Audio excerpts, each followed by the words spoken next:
নমস্কার। আমার সামনে যে ভদ্রলোক এখন বসে আছেন, ভদ্রলোক এসছেন কারো কাছ থেকে রেফারেন্স পেয়ে আমার কাছে এসছেন, আমার পুরোনো পেশেন্টের কাছ থেকে। ভদ্রলোকের বয়স এখন 54 বছর। উনি দীর্ঘদিন ধরে কিডনির স্টোনের সমস্যায় ভুগছেন। ওনার বাঁদিকে কিডনিতে স্টোন রয়েছে। এটা উনি ধরা পড়েছেন মোটামুটি 2019 সালে। তারপর থেকে সেই রকমভাবে উনি কোনো সেরকম ট্রিটমেন্ট কিছু হয়নি। ব্যথা উঠলে পরে কখনো ওষুধ খান, আবার যেরকম থাকার সেরকম থেকে যায়।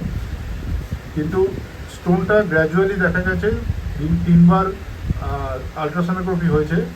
লাস্ট আলট্রাসোনোগ্রাফি হয়েছে 2022 সালে।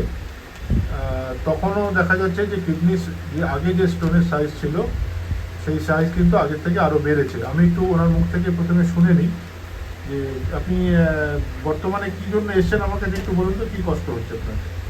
কষ্ট আপনাকে স্যার, আমি ব্যথায় যে কালকে থেকে আরো পুরো ব্যথা হচ্ছে।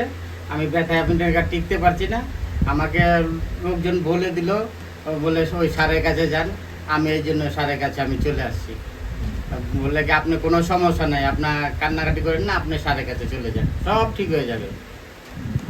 ব্যথাটা কাল থেকে তো নয়, ব্যথাটা বহু পুরনো। আর ব্যথাটা পুরো নয় আর কি, মাঝে মাঝে ব্যথাটা বাড়া কমা করে। বাড়া কমা করে, একটু কষ্ট দুঃখ করে চলি। পয়সার জন্য আমি মনে করেন আসতে পারি না। পয়সার জন্য আমি ট্রিটমেন্ট করতে পারি না।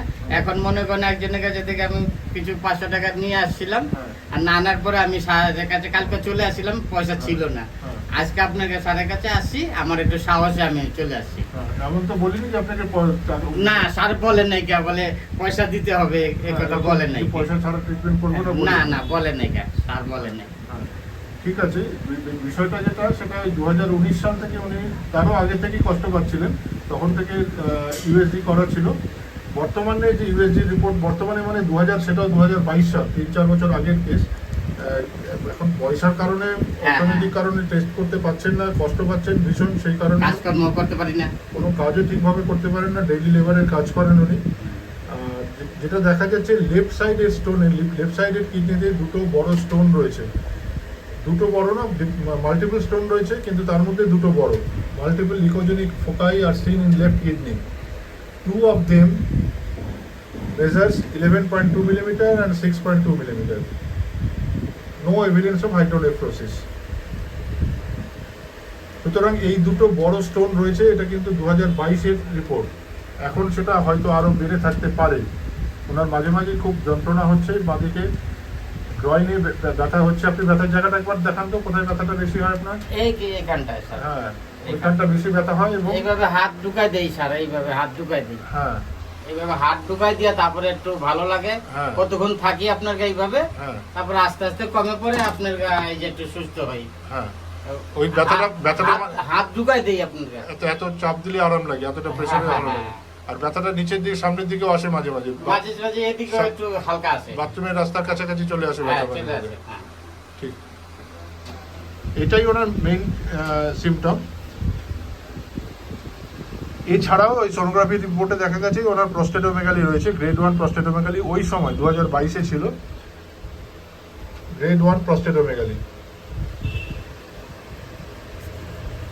ভদ্রলোকের বয়স হচ্ছে এখন প্রায় 54 বছর বয়স। আশিস সরকার। এখন ওই প্রস্টেটের সম্ভবত, ওই যদি প্রস্টেটোমেগালি থাকে, আমরা জানি প্রস্টেট এনলার্জমেন্ট থাকলে পরে রেসিডুয়াল ইউরিনও বেশি পরিমাণে থাকে।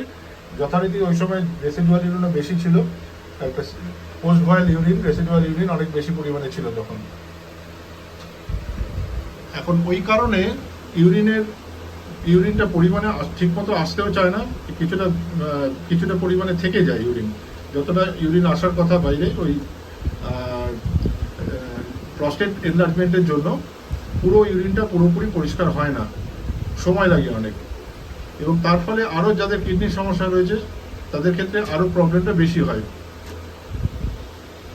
ওনার যে মেডিসিনটা আজকে এসছে, সেটা আমাদের মেডিসিন সিলেকশনের জন্য যে সমস্ত সিমটমসগুলো কালেক্ট করতে হয় তার মধ্যে দেখা যাচ্ছে যে বিষয়টা, উনি 1 নম্বর হচ্ছে ভীষণ প্রেশারের রিলিফ হচ্ছে। উনি বললেন যে যেখানে ব্যথাটা হচ্ছে মাঝে মাঝে হাত ঢুকিয়ে দিতে হয়, এরকম ব্যথা হয়, হ্যাঁ, হাত ঢুকাই এতটা দিতে হয়। যন্ত্রণা হয়। ডিপ প্রেসারে আরাম হয়, আবার উঁচা নিচা জায়গায় শুইলে একটু আরাম হয়। উঁচু নিচু জায়গায় শুলে আরাম হয়, তার মানে সেই প্রেসারে রিলিফ হচ্ছে। উঁচু নিচু জায়গায় শোয়া মানে একটু চাপ লাগছে সেখানে, হ্যাঁ, সেই জন্য। তো ভয় আছে, দেখা যাচ্ছে থান্ডার স্টর্মে ভীষণ ভয় পান এই বয়সেও, যে বিদ্যুৎ চমকালে ভয় পান বলেছেন তো, হ্যাঁ। আকাশে বিদ্যুৎ চমকালে খুব ভয় লাগে, এই বয়সেও ভয় লাগে। আচ্ছা, আরেকটা খুব খুব স্ট্রং সিমটমস রয়েছে, সেটা হচ্ছে ঠান্ডা খেতে খুব ভালোবাসেন। যত ঠান্ডা জল হবে, কোল্ড ওয়াটার যত ঠান্ডা হবে তত আপনার ভালো লাগে। আপনি প্রচুর জল খান এমনিতেও, প্রতিদিনই প্রায় 4 থেকে 5 লিটার জল খান। হ্যাঁ, আমার কাছে খুব ভালো লাগে জলটা, ঠান্ডা জলটা খুবই ভালো লাগে। হ্যাঁ, জল খেতে খুবই পছন্দ করেন, মিষ্টি খেতেও ভালোবাসেন, মিষ্টি খেতেও খুব ভালোবাসেন, হ্যাঁ, ঠান্ডা জলও খেতে খুব ভালোবাসেন। উইপিং টেন্ডেন্সি রয়েছে একটু, কথা বলতে বলতে মাঝে মাঝে কেঁদে ফেলেন, এবং সিম্প্যাথেটিক মাইন্ডেড। যেটা সিম্প্যাথেটিক বলতে উনি নিজের ফ্যামিলির প্রতি বেশ কিছুটা সিম্প্যাথি রয়েছে, এটা প্রত্যেকেরই থাকে। কোনো দুর্ঘটনাবশত ওনার সঙ্গে থাকেন না ওনার ফ্যামিলি কোনো কারণে, কিন্তু তাছাড়াও ওনার বক্তব্য যেটা, উনি নিজে ঠিকমতো ইনকাম করতে পারেন না, কিন্তু তা সত্ত্বেও ওনার যদি কাউকে দেখেন রাস্তাঘাটে কোনো কেউ কষ্ট পাচ্ছে, তাকে কিন্তু হেল্প করার চেষ্টা করেন। হ্যাঁ করি। ঠিক তো? ঠিকই। এই জায়গাটা আমরা একটুখানি যদি দেখে নিই, যদি দেখা যায় যে রিপোর্টারিটা যদি একটু আমরা কনসাল্ট করে নিই, যে আমরা জানি কোল্ড ওয়াটার ঠান্ডা খেতে তো ফসফরাস খুবই ভালোবাসে, ডিজায়ার ফর সুইটসও কিন্তু সেকেন্ড গ্রেড রয়েছে, মিষ্টি খেতে খুব পছন্দ করেন, ফসফরাস সেকেন্ড গ্রেড।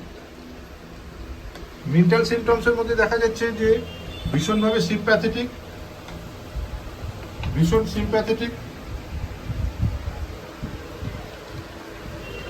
এই সিম্প্যাথেটিক জায়গাটা আমরা যদি রিপোর্টারি দেখি, সিম্প্যাথেটিকে কিন্তু ফার্স্ট গ্রেড রয়েছে, মাইন্ডের আন্ডারে সিম্প্যাথেটিক। যেগুলো সবচেয়ে বেশি প্রমিনেন্ট যে মেডিসিনগুলো ফার্স্ট গ্রেডের মধ্যে রয়েছে, কস্টিকাম, কার্সিনোসিন, ফসফরাস, এগুলো ফার্স্ট গ্রেড মেডিসিনে রয়েছে। এছাড়াও ইগনেশিয়া, নাট্রামিউর, নাইট্রিক অ্যাসিড এগুলো আছে। তো ফসফরাস কিন্তু ফার্স্ট গ্রেড মেডিসিন সিম্প্যাথেটিকের মধ্যে।